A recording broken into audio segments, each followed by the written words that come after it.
It's behind us now.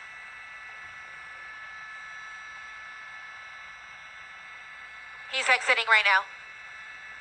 Exiting at Balboa. He's right behind us, Jim. Now he's 9 o'clock.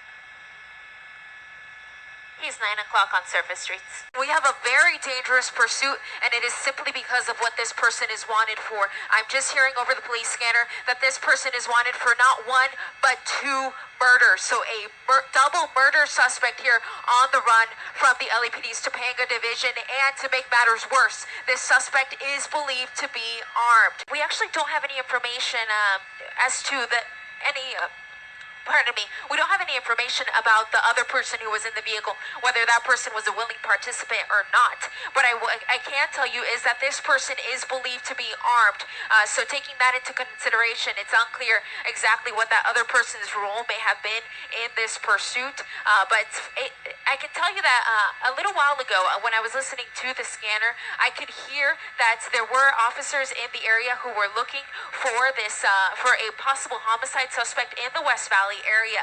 And while we were over another story in El Segundo, that is when we heard that the LAPD's Topanga Division was going in pursuit. So it appears that this is a suspect that they were in surveillance of in the West Valley area, and they finally got units behind it and tried to initiate a stop. And it is at that point that the suspect took off. He's approaching the 405 split right now. So as you can see, right there's the split. And it looks like he is setting up to go southbound 405 here, unless he makes a dramatic move here. And it looks like he may try to move over to the northbound side. But for now, it looks like he is set up to go southbound 405.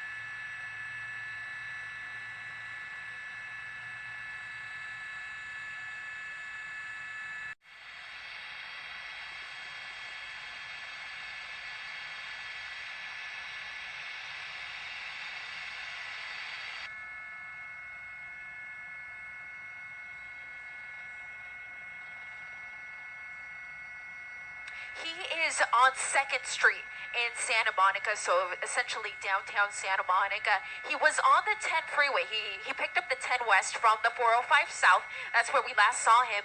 And he took that 10 West, exited at 4th Street, and is now on surface streets here in the Santa Monica area. And that, of course, makes us a little bit more nervous because now we're bringing pedestrians into the mix, whereas before he was just on the freeway, and that was not something he had to contend with. But now, making his way here through surface streets on Ocean Avenue now, just turned off of, I believe that was Broadway from Ocean Avenue. You see how close that bicyclist is as he continues southbound here, making his way back towards the direction of the 10 freeway. We'll see if he tries to pick it up yet again, but units close behind, and you see him there weaving in and out of traffic, weaving through those cones. Oh, just hit that construction cone there, and continuing southbound here on Ocean Avenue.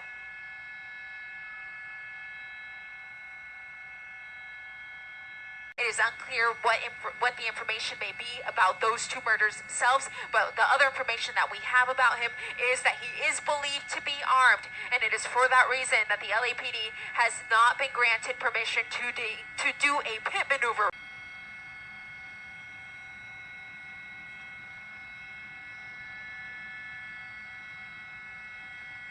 I can tell you that when he was on the freeway, it was a little bit different. They knew the general direction that he was going at, and they were able to stage units up ahead on the freeway, as well as run traffic breaks behind him. But in this situation, he just randomly chose to get off at 4th Street from the 10th freeway, and is now making his way here through the streets of Santa Monica.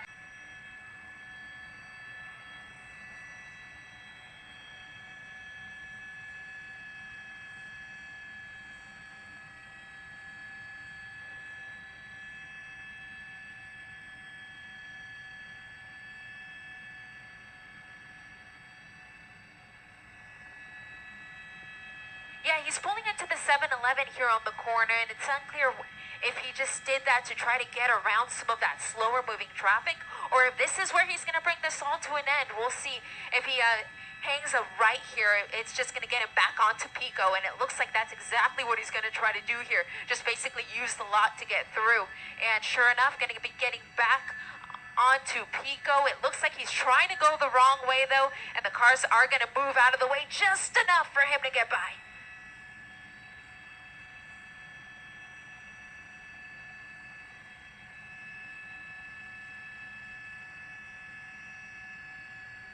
We know that he possibly is armed. So because of that, they're not going to try a pit. They wouldn't want to spin the vehicle around and then have them be facing one of the officers. And of course, they wouldn't want anything like that. They could possibly try the spike strips. I haven't heard them say where they're going to deploy any in the area, but that's still a possibility. Of course, if they did that, then the officers who would be deploying those spike strips would be awfully close to the vehicle at that point, which of course they don't want to endanger any of their officers or any of the general public. He's on 20th Street, and it looks like that was his chance to get back onto the 10. I saw the on-ramp there, but he went right by it. He is headed eastbound. I got my bearings now here. Headed eastbound here on Olympic Boulevard, and still slow speeds running through the intersection here, turning here onto Stewart Street, which is going to be a smaller street. My first inclination would be that he is lost. This is a pursuit that started in the valley. Officers were working some sort of surveillance of this suspect in the San Fernando Valley, and then he happened to have gotten on the 101 freeway and then got on the 405 South, and then from there he took the 10. So he exited at 4th Street, so it's unclear whether he has any connection with the area, but by the way that he's driving, very slow, as you said, it almost looks like he's lost.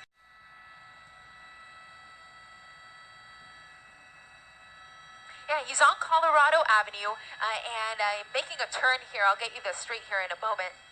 But just turned off of Colorado Avenue, and as you can see on either side of the shot, it's a lot of apartment complexes, so definitely what you would call a residential area. And currently he's on a tree-lined street here that runs just off of Colorado, but he's going to be coming up to a major here. It's going to be Broadway, so we'll see what direction he goes on Broadway, and it looks like he's going to be making a right-hand turn onto Broadway. That second person we heard had basically abandoned the vehicle. They wanted nothing to do with this. They jumped out of the vehicle and took off running. It's unclear though if that person is in police custody. Even if they weren't involved, the police are definitely still going to want to talk to that person.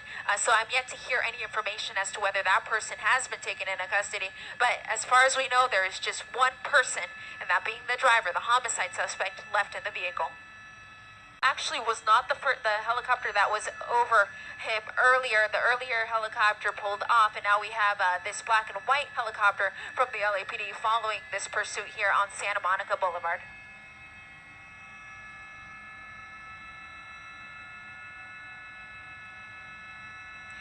I have to admit, it got a little quiet on the scanner after he made his way southbound on the 405, and then we, of course, had to take the long way around to be able to regain this pursuit. They got a little quiet about it, basically just calling out streets at this point, but really not revealing too much more in the way of information as to who this guy may be, what he may be wanted for. We, of course, initially heard that he was wanted for a double homicide.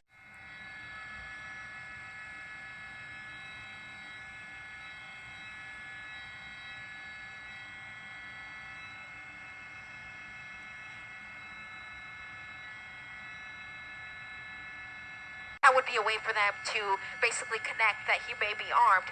They did mention that he was reaching for his waistband, though, which, of course, made them a little bit nervous, of course. And it was at that point that they said that no pit maneuver would be allowed. Because this guy is armed, it's just too dangerous, and they can't risk it.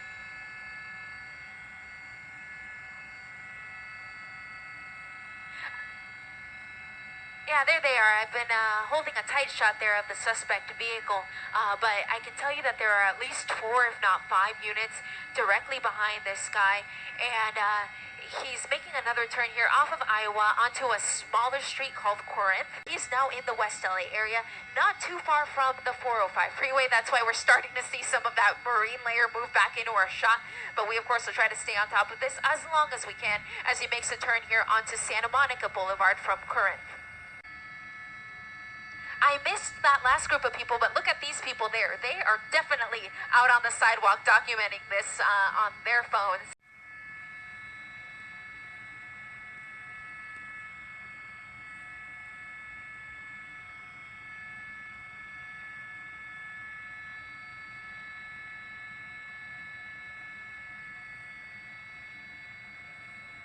And I'm hearing some more information on the scanner. They're talking about if this person abandons the vehicle and starts running for it, they're starting to figure out how they're going to handle that if that does happen. And I'm also hearing that the suspect is actually on the phone. So the suspect has a cell phone and is in communication with the LAPD watch commander. So that suspect could be talking about how to give up with the authorities. So we may see this come to an end shortly, hopefully. But I can tell you that is new information. The suspect is in fact in contact with authorities.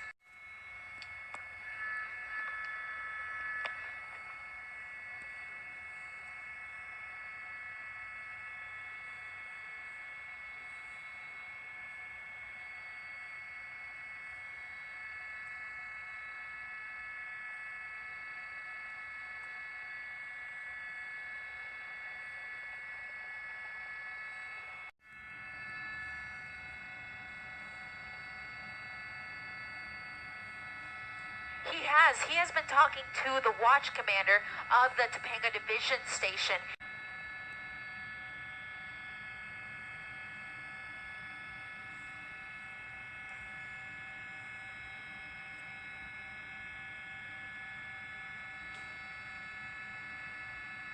Yeah, slowing down even more. So he's still probably at about 15 miles an hour, and now he's going to turn right towards us here on what I would call a very small street. It's called Gretna Green Way.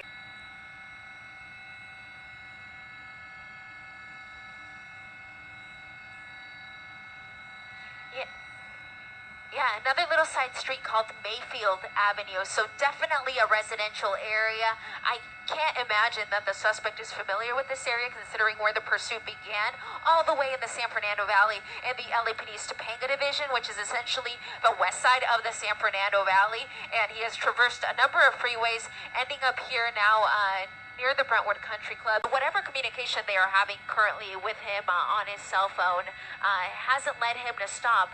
But yeah, creeping along here and yeah, turning into a parking lot. This may be it for him here. Yeah, or this may be the spot that he decided he will bring this to an end. We hope that is it. Just on the other side of this building here, we'll bring a News Chopper 4 Alpha around. He's just on the other side here.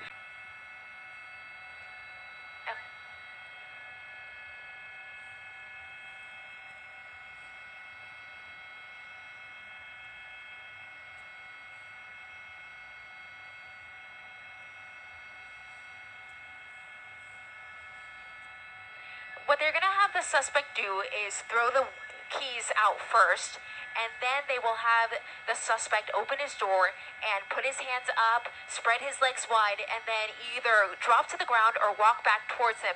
And that is exactly what he's doing. He appears to be complying fully with the commands of the police, and you see the police dog there waiting in case this guy decides to run for it. But he's just on the other side of that pole here. He's being asked to sidestep a little bit, and what we will see next is one team of officers will move towards the suspect, and they will handcuff him, after which they will conduct a cursory search to make sure that there is nothing on his person that could potentially harm them. Again, we heard that this guy may be armed, so that is definitely something that they're going to be looking for.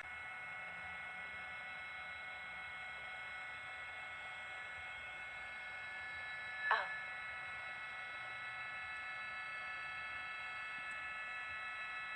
There he is.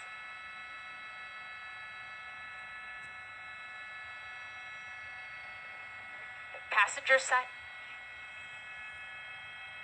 Yeah.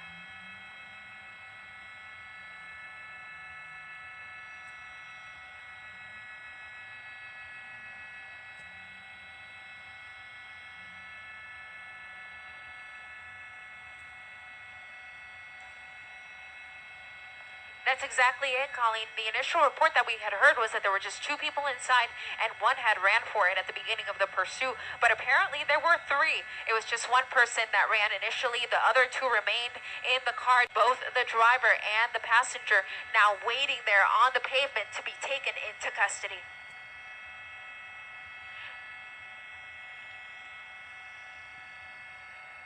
And I can tell you that that team of officers already moved to the vehicle. They cleared it, nobody else inside, and now both of these suspects will be taken into custody.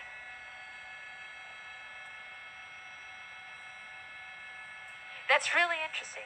Yeah, it's really interesting. I mean, yeah, there is the possibility that the driver wasn't the homicide suspect. It could be the passenger. That's still all very unclear because all we heard from the initial information was that there was a murder suspect in the vehicle. We, of course, thought that there was only one person inside, so we deducted that that would be the driver. But now that we see that there is a passenger, there's a possibility that it is the passenger who was the original murder suspect.